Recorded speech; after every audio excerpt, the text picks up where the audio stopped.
Ok.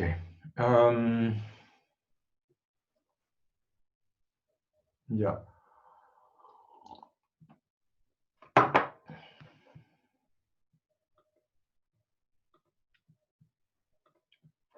O sea, solamente quiero decir esto, que la dependencia temporal, en el fondo, aplicando la delta, me va a reemplazar el e a la menos i omega t'. Ese va a pasar entonces a e a la menos i omega t menos x menos x' y partido por c. Entonces, este e a la menos i omega t es el que tenemos acá, este de aquí. Y el menos i omega factor de x menos x' partido por c es el e a la ik x menos x'. ¿Ok? Entonces, para la fuente armónica, este es el potencial vector retardado. Y ven ustedes que todo el campo oscila con la misma... Esto es interesante, todo el campo generado, o sea, todo el potencial A generado, oscila con la misma dependencia armónica que las fuentes. El mismo E a la menos i omega t se propaga en los potenciales generados. Se va a propagar en el A, en el Φ, en el E y el B. Entonces, si yo tengo cargas oscilando a una frecuencia omega, me va a generar ondas, campo eléctrico, magnético A y Φ, todos oscilando con la misma frecuencia omega. Entonces, uno después calcula el campo H y el campo E usando las típicas relaciones. Esta quizás no es tan típica, es una de las ecuaciones de Maxwell, que es la ley de Faraday, y que el lado izquierdo típicamente hay una derivada temporal, es de E a dt, pero como el E, ya vimos, va a tener la misma dependencia armónica, sale un I omega, que es el que está acá. O sea, sale un menos I omega, pero cuando lo paso al otro lado es I omega. Es I partido por K, quería decir. Que hay un C también metido por medio. Ah, esto es el C. Ahí está. Ok, entonces voy a borrar mis dibujos. Y ahora entonces vamos a distinguir tres zonas de interés. Entonces vamos a suponer que todas las cargas están en una región. Entonces tenemos que al final, vamos a suponer que ¿a dónde lo dibujo? Aquí. Tenemos un sistema de coordenadas. ¿Ok? Y acá entonces hay un origen y todas las cargas están... Ups, no, lo voy a hacer de nuevo.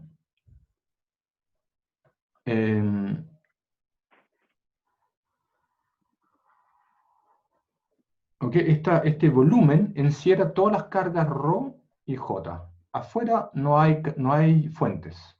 ¿Ok? Estas son las fuentes, ρ y j. Este es el sistema de coordenadas x, y z. ¿Ok? Entonces, acá podemos ubicar el espacio con un radiovector R. Entonces,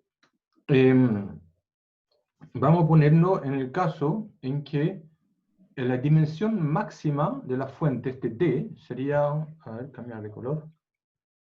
Entonces, este D sería esto. Esto sería entonces la dimensión máxima de la fuente. Y estamos poniendo en el caso en que la dimensión máxima es mucho más chica que la longitud de onda. Entonces, en ese caso van a ocurrir tres regiones de interés, que tenemos entonces una en que el punto R está afuera del volumen, de donde están las cargas, pero sigue siendo muy pequeño con respecto a lambda. Entonces veamos qué pasa en este caso. Si estoy entonces en el caso 1, en la zona cercana, entonces esta exponencial oscilante, este de aquí, este término oscilante que tengo acá, vemos que depende de la diferencia entre el punto, este R es lo mismo que X, básicamente, es el mismo que X. Y entonces estamos viendo, estamos comparando X menos X', en que X' recorre el volumen donde hay cargas. Entonces, X menos X', claramente va a ser más chico que R, y por lo tanto, si R es mucho más chico que lambda, X menos X' también. Y este K que tenemos acá es el 2pi partido por lambda. Por lo tanto, el argumento es esta cantidad que es mucho más chico, que es más chico que R, esto es como R o más chico, y este de acá es 2pi partido por lambda. Entonces este de acá es 2pi partido por lambda. Entonces esto de acá básicamente es 0, es mucho más chico que 1, y esa exponencial que tenemos acá, toda esta exponencial es 1, ¿ok? Y entonces el campo generado en la zona cercana es exactamente el mismo campo que en, la zona, que en el caso electrostático, es decir, todo esto de acá se hace 1, y queda entonces lo mismo que en el caso electrostático, excepto por la dependencia armónica. ¿Ok? Entonces esto es la zona cercana, que no nos interesa en astrofísica mucho. Está otra región, que sería la zona intermediaria, en que el radio empieza a ser comparable, o sea, el radio vector es el punto donde estamos evaluando la radiación. Aquí estamos evaluando el campo resultante de las fuentes. Y cuando ese campo entonces del orden de longitud de onda, entonces ahí llamamos a esta región la zona intermediaria. Y la zona que nos interesa a nosotros, obviamente, es la zona lejana, cuando el radio donde estamos, o sea, el punto donde estamos evaluando los campos, siempre es muchísimo más grande que la longitud de onda. ¿Ok? Entonces, le pido recordar esta expresión, la expresión 24 acá. Entonces, en la expresión 24 tenemos básicamente una dependencia armónica en el campo A, y la fuente aparece acá a través de esta integral, que está modulada por este e a la ik x menos x'. Entonces, este es el término que queremos recordar, que hay una, básicamente la depende de la integral de este e a la ik x menos x'. Entonces, recuerden eso, porque ahora voy a cambiar entonces a la siguiente transparencia. Ahí estamos aquí, sí, ahí está. Entonces, ahora estamos hablando de la onda, la zona de onda. Y entonces, en la zona de onda, tenemos que bueno, el radio es mucho más grande que lambda, y también tenemos esta aproximación, que x menos x' se puede aproximar como r, que sería el módulo de x, básicamente. Voy a escribir.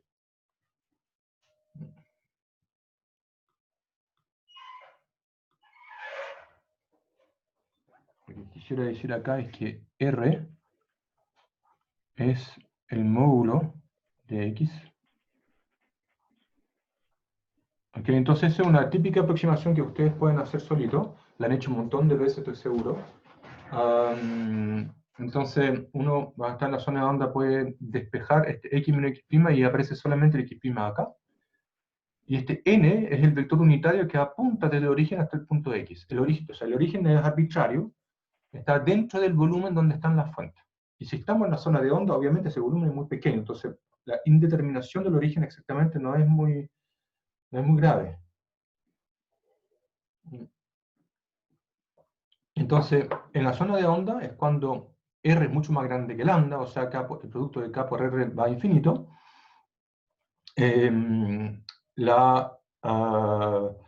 La integral que les pedí recordar se puede escribir de esta otra forma, en que se factoriza E a la I a R, que viene de acá. Ese no depende de X', porque solamente depende del punto donde estoy evaluando el campo del X vector. Perdón, acá quería decir que en esta notación R es el módulo de X. Eso es lo que quería decir. Entonces aparece entonces este L I K R porque viene de acá arriba y este término no depende de las primas, entonces sale afuera de la integral. Lo único que sale entonces dentro de la integral es este término exponencial de IK n.x'. ¿Ok? Um, entonces acá esta integral tiene algún valor, pero lo que sí podemos ver desde ya es que esto de aquí entonces um, a priori solamente va a depender de la dirección donde estamos apuntando y no va a depender de R en sí, porque solamente una integral a través del volumen donde están las cargas. La dependencia en R está acá. La dependencia en el punto donde estoy evaluando, todo lo que depende de X está acá, y esto solamente va a depender de la dirección. Entonces ustedes ven de que esta envoltura depende solamente del radio, y es entonces la solución de la ecuación de onda en geometría esférica. En coordenadas esféricas, si ustedes escriben la ecuación de onda y la resuelven en onda monocromática, van a ver que la solución es LIKR partido por R. ¿Ok? Eso es lo que llamábamos una onda esférica. Es básicamente la típica solución de D'Alembert, en que teníamos que la solución de la ecuación de onda son f por x menos ct, pero en el caso esférico es f de x menos ct partido por r. Y cuando uno le pone además una componente monocromática, es decir, como el caso aquí es armónico, la parte radial se escribe como LIKR, básicamente. Entonces eso es solamente la componente espacial, la que estoy escribiendo acá. Se entiende de que va factorizado con el L menos I omega t. Entonces este L I K R menos I omega t me da, o sea, lo factorizo acá el K y me da R menos CT, que es lo mismo que la solución de D'Alembert. Ok, entonces acá hay otra tarea más, que es demostrar que efectivamente esto de aquí representa una onda transversa, que es ortogonal a n. Entonces, efectivamente, esto de acá es una onda esférica, en la zona de onda, y vemos que tiene las propiedades de las ondas planas, que E y H también forman un triedro directo, es decir, que E cruz H es paralelo a la dirección de propagación. Entonces, por eso que llamamos esa zona lejana la zona de radiación, aunque también la llamamos wave zone. O sea, radiation zone, wave zone, far zone, son todas las mismas. ¿Ok? Entonces, eso, yo creo que eso lo habíamos visto en la semana pasada y ahora voy a seguir entonces con radiación dipolar eléctrica.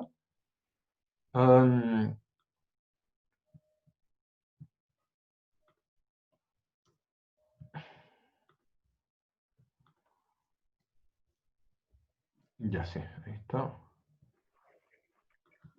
Profe, Diga. en algún momento podemos ver como un ejemplo de cómo aplicar esto como algún caso más como, eh, no sé, práctico. Sí, de Porque todas me puedo maneras. imaginar un poco, pero como quizás como solucionar algún problema donde se use esto. Es que los ejemplos prácticos van a usar O, la fórmula del Larmor que vamos a ver ahora. ya, ok. Y de hecho, para el miércoles les anticipo que quería que vieran ustedes Scattering de Thomson. Los capítulos, o sea, las secciones 3.3 y 3.4, que son aplicaciones directamente. Ok. Ok, entonces, el punto es que acá tenemos, o sea, les recuerdo que vimos el Rybicki y Larman y lo vimos, o sea, vimos la misma materia la semana pasada, pero en Rybicki había muchas cosas que saltaban nomás, pues no explicaba mucho. Entonces, bueno, aquí está el desarrollo. El punto es que, entonces, esta es el campo A en la zona de onda y vemos que en la integral sobre la fuente aparece ahora este R menos IK n.x'. ¿Ok? Entonces, si estamos en este caso de la zona de ondas, las dimensiones de las fuentes son mucho más pequeñas que la longitud de onda, por lo tanto, todos estos términos, este vector n unitario, es un 1, va multiplicado por x', cuya magnitud es menor que d, que es la dimensión de la fuente, y va dividido por lambda. Entonces todo esto de acá es mucho más chico que 1. Entonces, ¿qué vamos a hacer? Vamos a expandir este e a la menos ikn.x' en serie, que es lo que tenemos acá. O sea, aquí expandimos e a la menos ikn.x' en series. ¿Ok? Porque sabemos que el argumento de la exponencial es mucho menor que 1. Entonces reemplazamos, lo sustituimos para la expresión del potencial vector. Y para empezar nos quedamos con el término dominante, que es el término n igual 0. Entonces con el término dominante, la expresión para el campo A se escribe aquí brillantemente simple. Simplemente depende de la integral de volumen de J, nada más. Pero no nos gusta mucho eso porque lo queremos conectar con el dipolo eléctrico de la fuente. Y para eso vamos a usar este truco. ¿Ok? Entonces usamos la ecuación de continuidad para, en el caso de fuentes armónicas, el d rho a dt va a ser i omega rho, ¿no es cierto? Había un menos que aparece de rho era proporcional a e a la menos i omega t. Entonces cuando paso al otro lado sale esta expresión. Y voy a manejar entonces lo que tenemos, esta integral en j, integrándola por parte. Entonces acá también le puse una tareita. Y yo igual le voy a explicar, no es difícil. Consideren la primera componente de j, jx, por ejemplo. ¿Ok? Entonces acá solamente tenemos la integral en la x'. ¿Ok? No, o sea, digamos, por último tomemos la segunda, la componente según y. Entonces, jy, eh, no, perdón.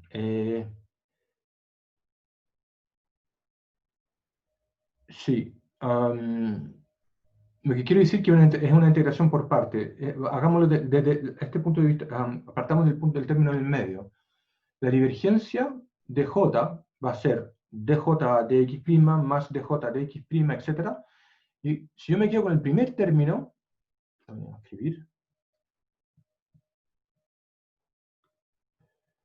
Si yo me quedo con el primer término, me va a dar un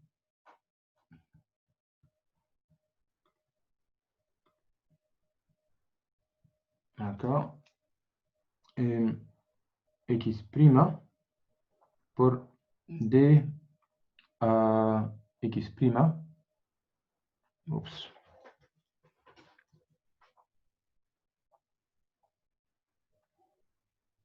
por jx. Ok, entonces esto yo lo puedo integrar por parte y pueden ver de que se va, tomando que no hay fuente en infinito, da justamente esta expresión de acá.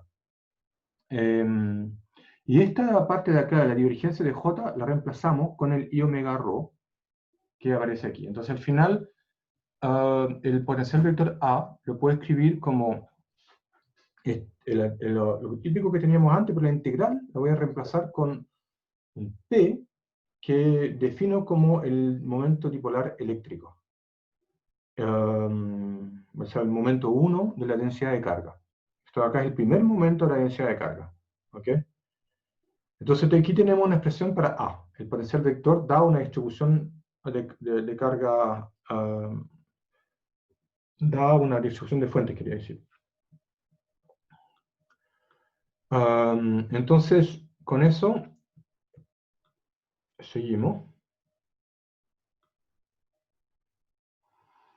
Y podemos calcular, ya tenemos A. Entonces yo con A calculo H. Y con H puedo sacar E usando la ley de Faraday. Y este es el resultado. Entonces acá vemos que efectivamente la radiación dipolar eléctrica está polarizada linealmente. Creo que hay un mono de esto mismo, Rybik y Lightman, y lo conversamos en la clase pasada. Entonces los apunto para ver la ilustración en Rybik y Lightman sobre este efecto que la radiación dipolar eléctrica es linealmente polarizada.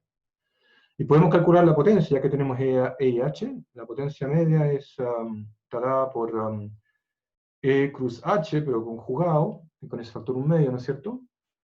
Entonces ustedes reemplazan las expresiones anteriores y llegamos a que la expresión para la potencia por unidad de ángulo, a unidad de ángulo sólido, entonces va como el cuadrado del momento dipolar eléctrico.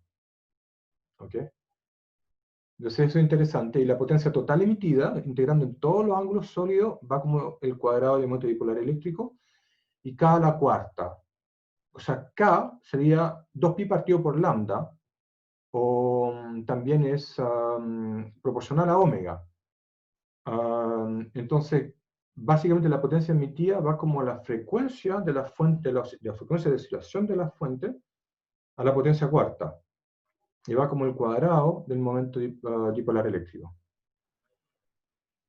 Entonces, el término siguiente en la expansión multipolar, el término que en esta expansión de acá, ¿no es cierto? Me voy a quedar entonces con la componente n igual a 1. Ya vimos que el n igual a 0 da origen a radiación dipolar eléctrica, y esto se llama la fórmula de Larmor, by the way. Y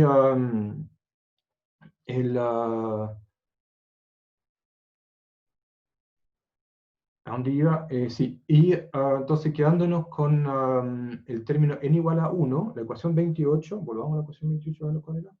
Esta es la ecuación 28, correcto, si nos quedamos hasta el término n igual a 1, entonces nos va a dar el término de orden 0 más las correcciones de orden 1.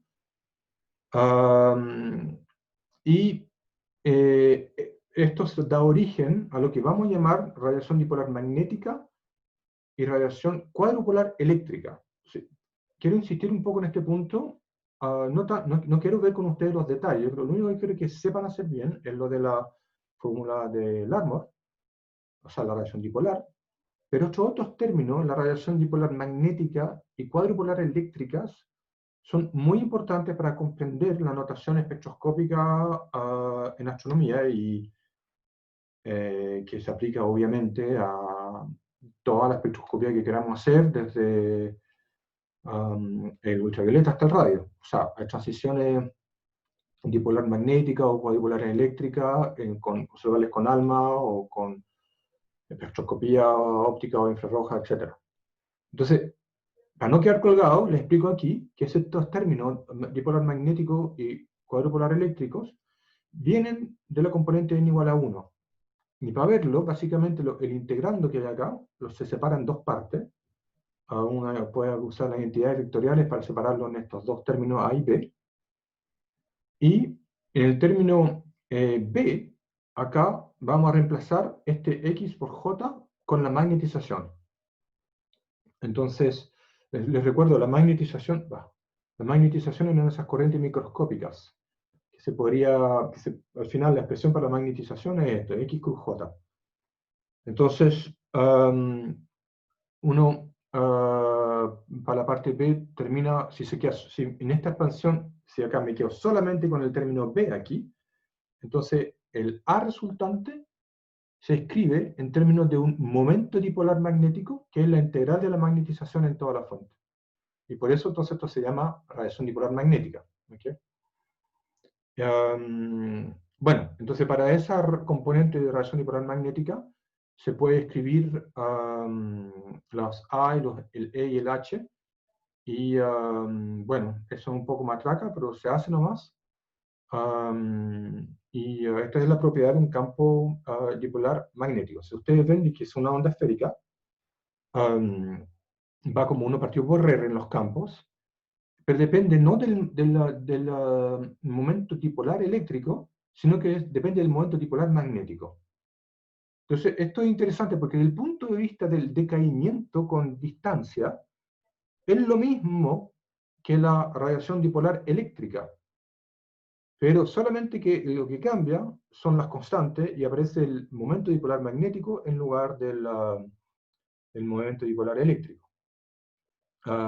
Y resulta que este cambio conduce también a la misma onda esférica, pero con una amplitud bastante inferior que el dipolar eléctrico, que corresponde entonces al hecho que estamos viendo el siguiente término en la expansión. Y para terminar, tenemos entonces la segunda parte de esa contribución, la parte A, que era este corcho que hay aquí. ¿Okay? Entonces, este corcho yo lo inyecto adentro de la ecuación 35, y básicamente van a aparecer términos como los que se escriben aquí, en que lo que dice acá Standard Handling esta parte de acá, esto, se refiere a esta aproximación, que cuando tenemos el J, lo cambio por X por la divergencia, y después finalmente me queda X' por ρ. Entonces, haciendo este cambio, que la integral del J es la integral de X por ρ, vuelvo entonces a la expansión y me queda este término, en el cual vemos que la componente A es ρ multiplicado por una vez X' y otra vez X'. Entonces, ρ por algo que se parece a X' cuadrado. Entonces, el momentum de orden 2 de la densidad de carga eléctrica, y por eso esto de acá, este término se le llama cuadrupolar eléctrico. Esa contribución de la radiación cuadrupolar eléctrica es importante para algunas transiciones en el óptico y algunas transiciones moleculares que se observan en el submilimétrico. Y tiene que ver entonces con las reglas de selección que vamos a tratar de ver al final del mes. Pretendo entonces terminar el curso al final del mes. Bueno, yo con esto termino con todo lo que es la parte más, casi termino con lo que es la parte teórica de o sea, común a todo lo que vamos a ver de radiación después. Me queda solamente ver scattering, que voy a empezar a ver el miércoles, y eso es lo que necesitamos para ver teoría de mí. Entonces, en paralelo, yo estoy de acuerdo con el comentario de Paulina que para justamente para las aplicaciones, y entonces para eso les pido por favor que preparen para el miércoles próximo la sección 3.3 y 3.4. ¿Ok? Entonces, y así lo hacemos un poco más participativo también. Entonces, por favor, prepárense para la sección 3.3 y 3.4 el miércoles. Y por hoy vamos a quedar hasta acá nomás, porque estoy un poco urgido con mi deadline. Ok, entonces con eso me despido. Chao. Chao. Chao, profe. Chao.